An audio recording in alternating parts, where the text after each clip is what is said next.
వెనకాల ఎలా ఉంటుంది తెలుసా? కపటము ఉంటుంది. కపటము, వేషధారణ. ముందు ఒక మాట మాట్లాడతారు, వెనక ఎప్పుడు పాడవుతాడో అన్నట్టుగా. అంటే చేయాల్సినవన్నీ కూడా వాళ్ళే చేస్తారండి. ఏది చేయాలో, ఒక వ్యక్తికి కీడుని ఎలా కలగజేయాలో, అతను ఏ విధంగా ఇబ్బంది పెట్టాలో, ఒక వ్యక్తిని ఏ విధంగా ఇబ్బంది పెట్టాలో, దాని అన్నీ కూడా వాళ్ళే చేస్తారు. చివరికి వచ్చి ఏమైంది సిస్టర్ అంటారు. చేసింది వాళ్ళే. ఏమైందమ్మా, అరే రే భలే పని అయిందే అన్నట్టుగా మళ్ళీ వాళ్ళే బాధపడినట్లుగా యాక్ట్ చేస్తూ ఉంటారు. దానికి ఏదో పరిష్కారం కలగజేస్తున్నట్టుగా యాక్ట్ చేస్తూ ఉంటారు.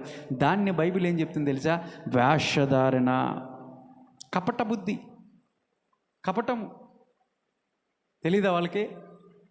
ఎందుకు తెలీదు? వాళ్ళే చేసేది కదా. ఇతరులను ఇబ్బంది పెడుతూ వాళ్ళ హృదయాల్లో ఉన్నటువంటి